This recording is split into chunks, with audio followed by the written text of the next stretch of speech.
Welcome back to Anxiety Slayer. It's wonderful to have you with us for a conversation this week about calming practices for challenging times.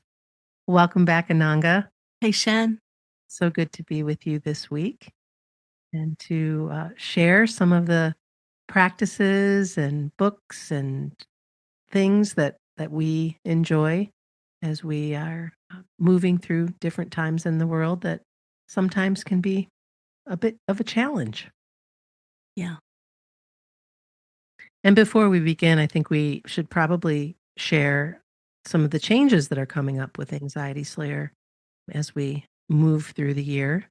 We are moving the Anxiety Slayer Academy to another platform, and we've sent out some emails. So if you're part of the Anxiety Slayer Academy or part of our private Facebook group, you've probably heard this already. But if you're not receiving our emails, please note that we will be closing the Anxiety Slayer Academy on Teachable, and you have until the end of May to download any of the courses that you may have purchased.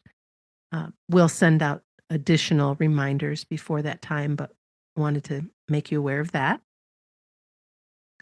And then also we're going to start moving to a every other week schedule with the podcast episodes. We've decided that is in our best interest right now for what's going on in our lives after 15 years of recording shows weekly, and hope that you understand and stay with us for 2 episodes a month in place of 4. Yeah.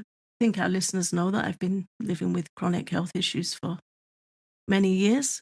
And at the moment, there's a new diagnosis I'm dealing with, which is particularly challenging for my daily life. So just navigating that, and it'll be easier for us to come together fortnightly. Hope you'll still be with us, still listening every other week. And thanks for your understanding. And thank you for continuing to partner with me as you're moving through this diagnosis and kind of reworking your life. And I'm grateful that we can do what we can do. And also, I look at this as it's a time in the trajectory of Anxiety Slayer where we're kind of winding things down a bit naturally anyway. So we're still going to show up. You're still going to hear our conversations, and we'll support you the best we can. And also, you still have a library of episodes. We have so many episodes that you can still listen to, whether we're putting out something brand new or not. Yeah, nearly 800 episodes, around 250 downloads on Patreon. And for anyone who's purchased one of our courses, everything's downloadable within the course. All the audio, the handouts, everything's there. You just go through the lessons and download what you want. So lots of resources, lots of good things to listen to that have helped us and we've shared over the years. Well, let's dig in now to our topic for the day. And I think it's a timely one to come back to calming practices, looking after ourselves, going internal as much as we can in a world that seems some days to be on fire. To not let so much of the external energies be the roadmap of our lives, but to have our own, to create our own, and to be in a space where we are looking after ourselves the best way we can. Yeah. I think for me over the years, going through a few, as we all do, a few bumps or a few dark nights of the soul. I was listening to somebody this morning, somebody that I really admire and consider a mentor, and she said something about, you know what to do next time around when you hit a bump, when you've had a few bumps in your life with your health or trauma or whatever. She said it kind of conditions us and we know what to do. And I think for me, that's also been true. And something that's really helped me is to look for the opportunities in adversity, to get to know my nature better, get to know what serves me well, and to explore what really matters to me, whatever's going on with my body or my mind or externally that I don't agree with decisions that people are making that affect my life and the life of people I care about. And it's very easy for us sometimes to lose a lot of energy and experience a lot of anxiety if we feel helpless about those things. We're either going to feel more anxious or more angry or possibly both. And of course, we're entitled to feel whatever we feel, but not to do it in a way that harms us and depletes our energy. So I like to look at the opportunities in adversity to explore our nature, go deeper into what really matters, what always matters, what's always there, despite what else is going on, and water our roots. That's the first place I go. Mm.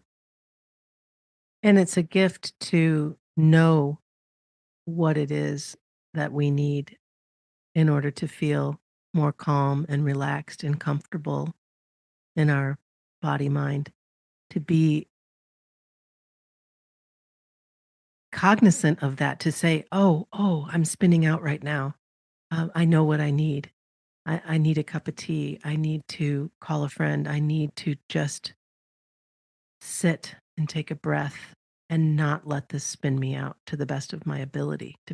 Like, oh, that's familiar. Kind of like what you said earlier. Once you've been through something, you learn, and then you know what to do next time.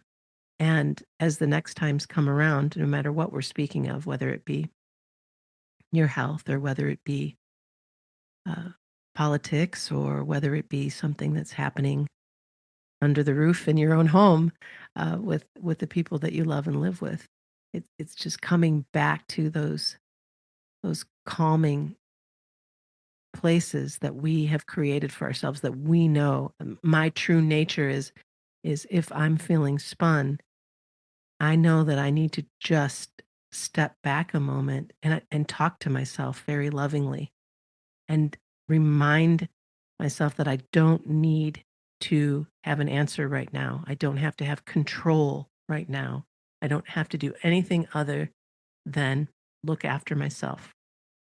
And if I do that, I'll move through whatever has me feeling out of sorts much quicker than I would as I used to, trying to just push through, push until my body said, "Oh, okay, you're sick.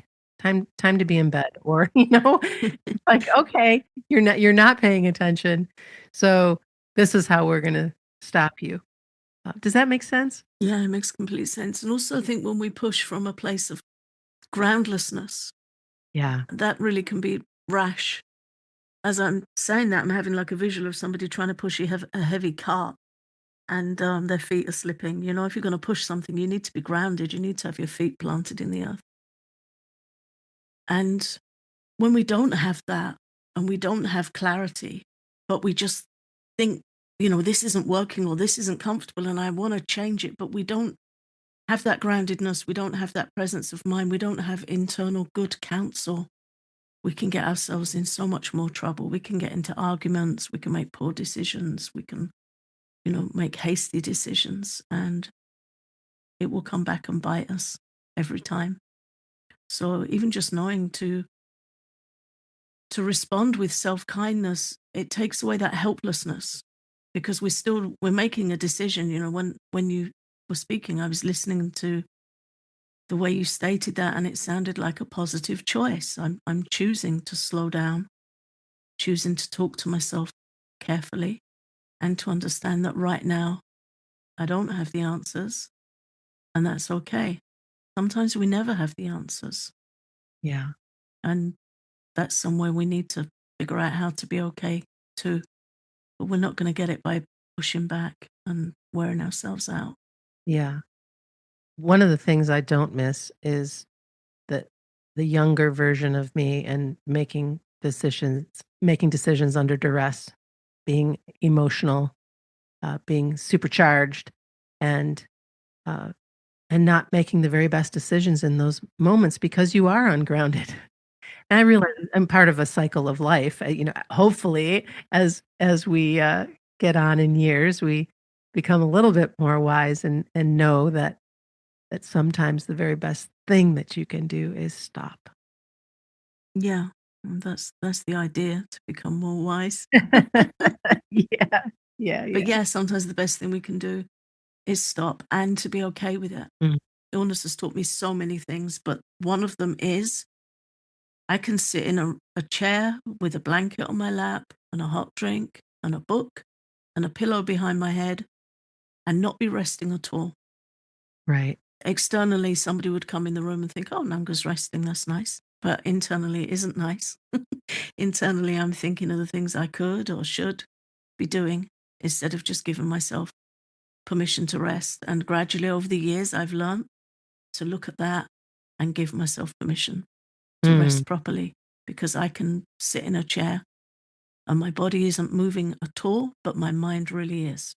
right. And then it's sending all the stress chemicals and you know, all the stuff is going on. So repeated experience with chronic illness has kind of been a training for me, and it's taught me to look at that. Are you really resting? Mm, Are you listening to something beautiful with your jaw clenched and your shoulders around your ears? Or can you just lean back a bit, take some deep breaths, and just be really nourished right now?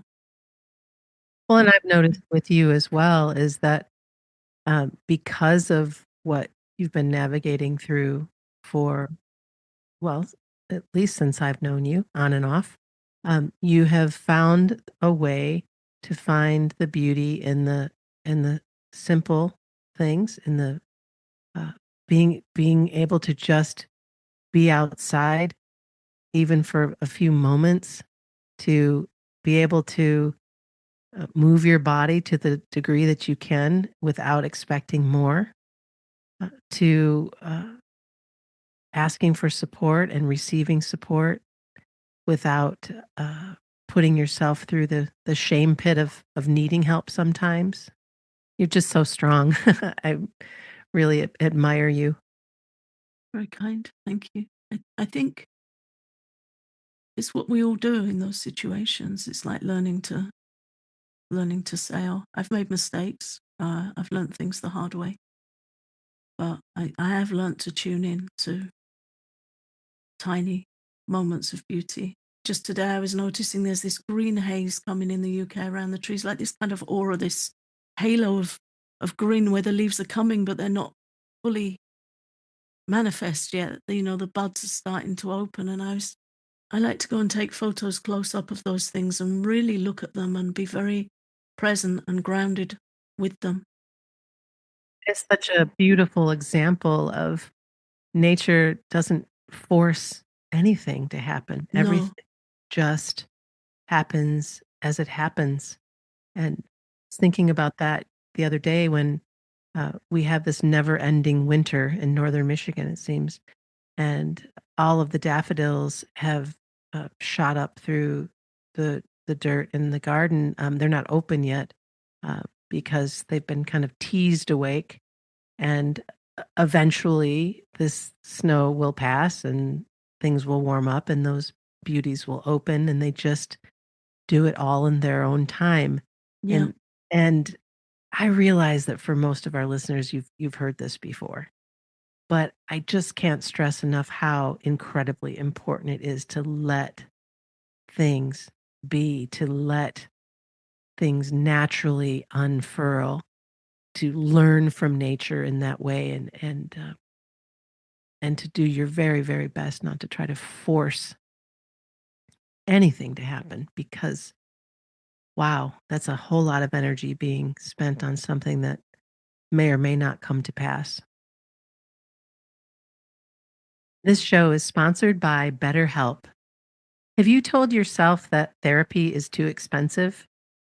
I get that because traditional in person therapy can cost anywhere from $100 to $250 per session. But when you choose BetterHelp Online Therapy, you can save an average of up to 50% per session. And with BetterHelp, you pay a flat fee for weekly sessions, and you can get quality care at a price point that makes sense for your budget. And The therapists at BetterHelp can help you with anything from anxiety to everyday stress to you name it. Therapy is excellent for learning positive coping skills and how to set boundaries, and can help you empower yourself to be the best version of yourself. With over 30,000 therapists, BetterHelp is the world's largest online therapy platform.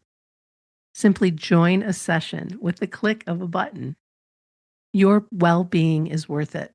Visit betterhelp.com/slayer today to get 10% off your first month. That's BetterHelp, HELP.com/slayer.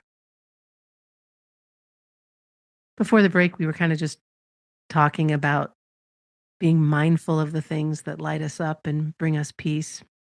Now let's dig into some of the practices that we'd like to share that have been supportive for us.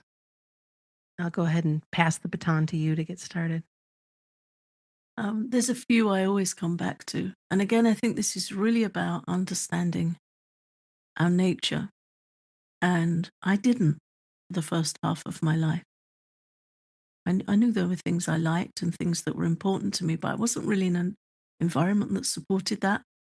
And as I've got older and now living mainly alone, I've really been able to get to know myself more. And it's been positive, not easy, not always easy, but very positive. And I'm clear now on what consistently helps me and where my heart benefits from going. The first thing is writing, journaling. I journal every morning to clear my mind, write everything out.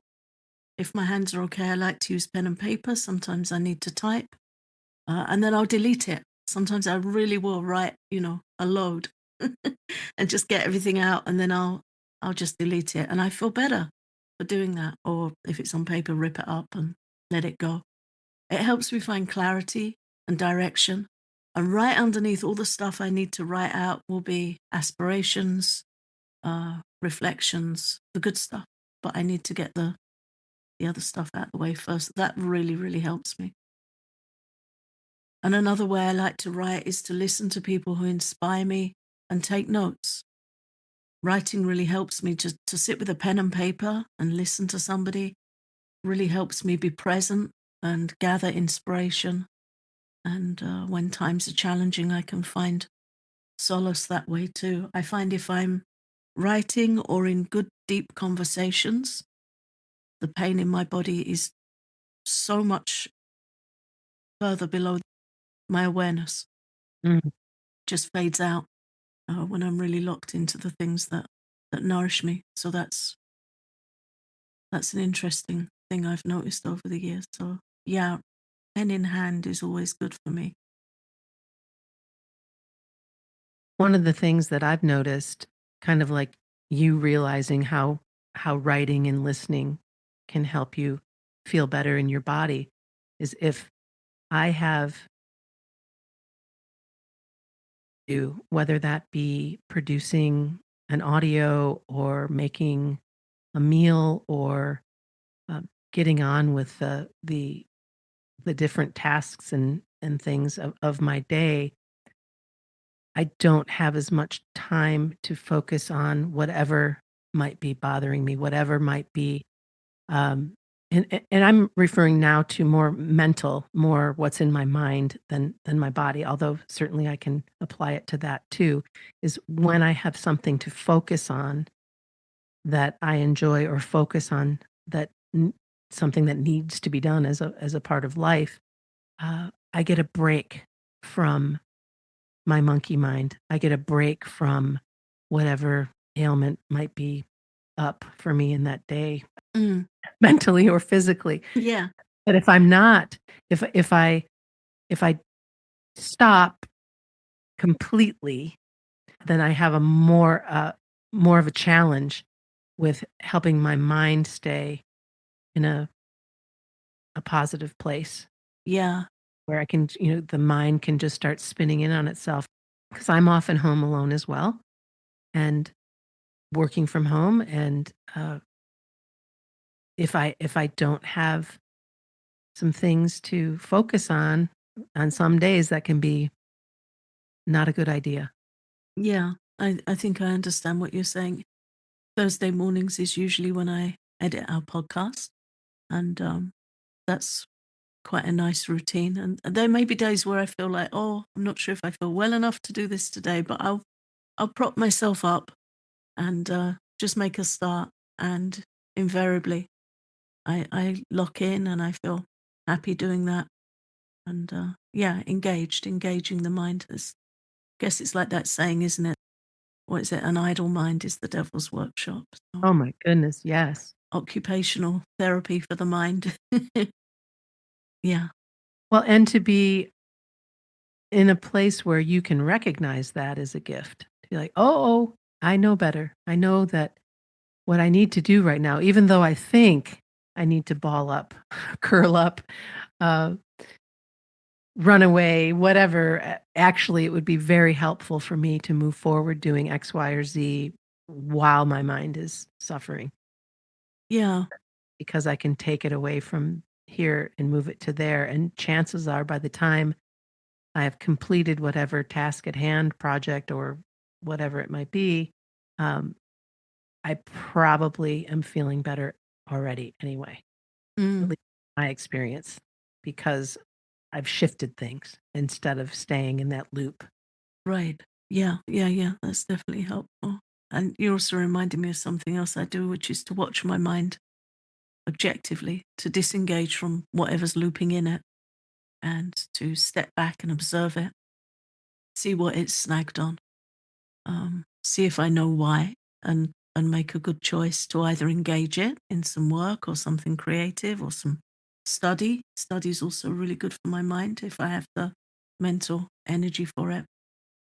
So to either choose to engage it, as you just said, or calm it, step outside, take some breaths, listen to something beautiful. But it really helps to disengage from our mind or non-identify from our mind. Anxiety is always worse if we think, what's wrong with me? But it's the mind. It's the mind spinning its stories, locking into things. Right now, my challenge is to not check the news. Never helps me, but my mind wants to do it. It wants to check, it wants to see how everyone's doing. So to notice patterns and see how I can redirect. And to ask yourself too, whose thought is this? Where is this Hmm. coming? That's so helpful in being objective with your mind, is because so much of what pops up, what we think we're thinking, isn't even ours. It was never ours.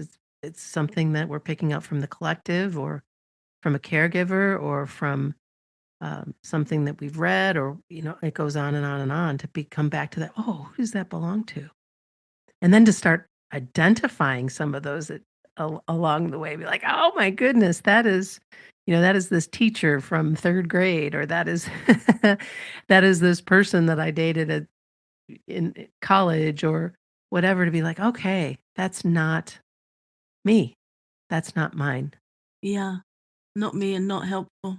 No, Yeah, always good to just take a step back. And again, as you were saying earlier, it's one of those practices where you stop, or slow down, step back, check in. and and just check. Don't take it for granted, and certainly don't take the mind's propaganda and story loops for granted. The other thing that I would invite our listeners to do is to ask yourself, if I were truly being me, who would I be? Mm, What would I be? Where would I be? Get really curious about you, and not the projections that have been a part of your lifetime, the things that are projected on you, but really get to that deep space of understanding who you are when you're truly being yourself. yeah, that's been one of the discoveries for me of living alone is total self accountability. I could lay in bed all day and eat potato chips and nobody would really know. But I have a duty of care to myself to do better than that.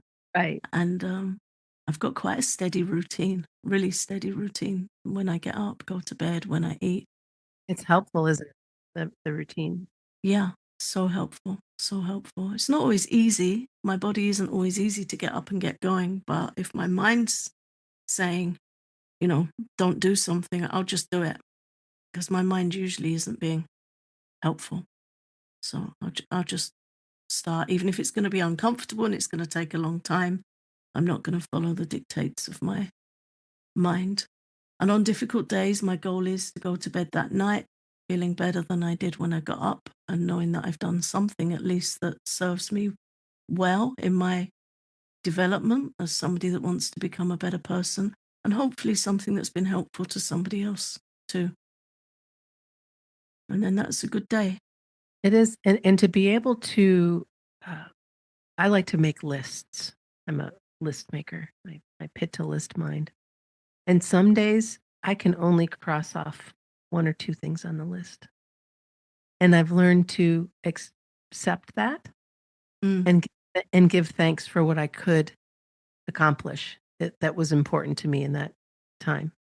yeah. Sometimes it's just a matter of not allowing my brain or believing my brain that I don't have the energy to do something when clearly if I actually got up off my ass, I could I could do something. Uh, because that's the other thing too. I don't feel like it. Well, that that is a little bit of a cop out in my opinion.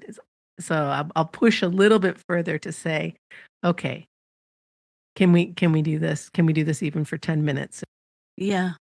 I mean, that's always the mind, isn't it? Yeah, that's the mind. The mind not being our friend. And it Yeah, makes me think, if if our kids are younger and you're trying to do something lovely and the kid says, I don't feel like it, that how would we respond to that? We're not going to say, okay, me neither, let's sit down and sulk or right, do nothing. right, right. We're going to say, no, this is nice, let's go do it. We'll all Yeah. feel better for it. So yeah, that's definitely And knowing that, thank you for bringing that up, is that how many times do we look at something after the fact and say, "Oh, I'm so glad that I went for it, that I tried." yeah. And not in a place of pushing yourself to, exhaustion, but a place of giving yourself a nudge, a healthy nudge toward something that is gonna serve you well. Yeah, and to remember what helps. And that will often get added to my journal throughout the day. My journal goes with me throughout the day. So especially if I'm in extra pain in the morning and I'm struggling with something, um, I'll make a note of, how can I do my best with this? And then I'll come back around midday or wherever, and there'll be something I've read, something I've heard, something I've tried to learn. There'll be something Mhm. that I've tried, and then I'll put it in there and just write a note to myself. I'm making a note of this because it helped, and I want to remember what helped. Mm. Trying to think of what else, music for me is something that I find very, very helpful and soothing, and it can change your mood so quickly depending on what it is you choose to listen to. It can lift you up, it can calm you down, it can and to be, aware of the fact that there's so much new music coming out every single day, and to have young people in your life is that, "Hey, have you listened to this band or this person or this," and to find something new, that always seems to lift my spirits, to be in that space of, "Oh, Shan, you need to listen to more music. It's too quiet right now. Let's get some music on and lift your spirits in that way." Yeah, it's interesting. I think sometimes we're very aware of the negative things that come to our mind and come to our attention, and we can get really overwhelmed by them from the media, from the news, from things we hear from others. That sometimes we forget that we have a choice in choosing positive, hearing audiobooks. I'm always listening to lectures, classes, um, music. To have those things to hand too. I have a paper journal with a running list in the back of it of the things that help me to do and to listen to. And I like to have that to hand. I don't refer to it as often as I thought I would, but I think just that it's committed to paper and it's nearby kind of has its effect on me. But we need reminding, and we need good people in our lives to remind us too. Good conversations and good things to listen to that remind us, put something good in your ears. There's a Vedic teaching that our ears are very connected to our heart. What goes in our ears goes to our heart. So to be careful to let the ears take good things in and not disturbance. Mm, yeah. Well, one of the things I'm grateful for is to be on this journey with you and with all of our listeners and all of the feedback that we get and the ways that we commingle in the groups and look after each other and know that we're doing the best we can with what we have where we're at. Yeah, that's the motto, isn't it? That's really got me through some rough times. Yeah. Yeah. Thank you, Ananga. It's been a pleasure having this conversation, and we look forward to coming back in the next couple of weeks with a new episode. Thanks for listening.